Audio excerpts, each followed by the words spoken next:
Adik-adik, firman Tuhan perumpamaan tentang domba yang hilang itu terdapat dalam Matius pasal 18 ayat 12 sampai 14 dan Lukas pasal 15 ayat 3 sampai 7. Adik-adik bisa baca di rumah ya. Nah, adik-adik, setelah itu sekarang ciri-ciri domba ya. Yang pertama, ciri-ciri domba itu adalah domba itu taat. Lalu domba itu mengenal suara gembala, mengenal suara gembalanya. Kemudian domba itu tidak keluar dari kelompoknya. Ya, adik-adik, domba itu tidak keluar dari kelompoknya. Nah, sekarang adik-adik, kita sudah mendengar firman Tuhan tadi. Ternyata Tuhan Yesus itu mengasihi semua anak-anaknya, mengasihi kita semua. Tuhan tidak mau ada di antara anak-anaknya yang meninggalkan Tuhan.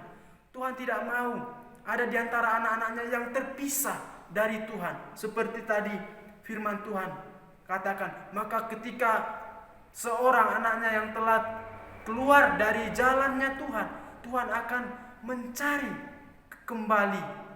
Dan kalau sudah menemukan, artinya kalau sudah kembali menemukan anak itu kembali bertobat, kembali datang kepada Tuhan, maka Tuhan senang anaknya kembali kepada Tuhan. Sekarang adik-adik, hal-hal apa yang menyebabkan seseorang meninggalkan Tuhan? Mari kita lihat. Seseorang meninggalkan Tuhan ada beberapa hal. Yang pertama, sakit penyakit.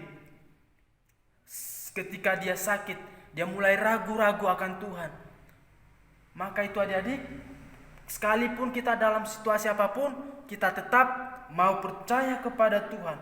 Tetap percaya kepada Tuhan dan bersandar kepada Tuhan. Kemudian kekurangan, kemiskinan. Orang bisa meninggalkan Tuhan karena materi, adik-adik. Kemudian kalau kita sudah besar, anak-anak sekolah minggu sudah besar, maka tantangannya berikutnya adalah pasangan. Adik-adik, zaman sekarang ya, anak-anak muda sangat mudah terpengaruh oleh karena pasangan. Oleh sebab itu, marilah kita tetap kuat di dalam Tuhan, adik-adik. Kemudian lalu kita sudah besar lagi, lebih besar, kita sudah bekerja, maka tantangannya adalah adik-adik pekerjaan, jabatan, dan juga kekayaan.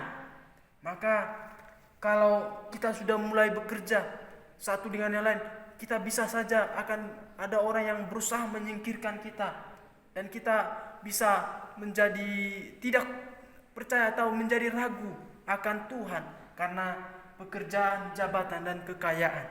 Adik-adik, mari kita tetap percaya kepada Tuhan, tidak meninggalkan Tuhan, setia kepada Tuhan. Kasih kita tetap kepada Tuhan, sehingga dalam situasi apapun kita tetap bersandar dan percaya kepada Tuhan. Sekarang ayat hafalan. Adik-adik, mari buka Alkitab kita masing-masing, baca di Yohanes 10 ayat 11. Kita baca ya. Kawin baca, nanti kita baca bersama-sama. Yohanes 10 ayat 11. Akulah gembala yang baik. Gembala yang baik memberikan nyawanya bagi domba-dombanya. Sekarang adik-adik sekalian semuanya bersama-sama ya. Kakak tuntun. 1, 2, 3.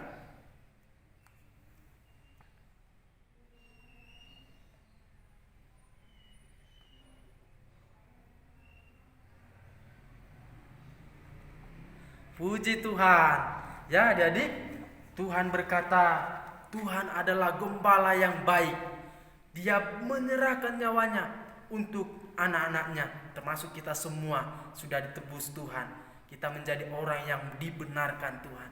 Biarlah firman Tuhan menjadi kekuatan dalam hidup kita. Anak-anak start kit diberkati Tuhan, diberi kesehatan, diberi kemampuan. Amin. Sekarang kita tutup dalam doa firman Tuhan. Mari lipat tangan, tutup mata, tirukan Kak Ewin berdoa. Tuhan Yesus, terima kasih buat pagi hari ini kami sudah mendengarkan firman Tuhan.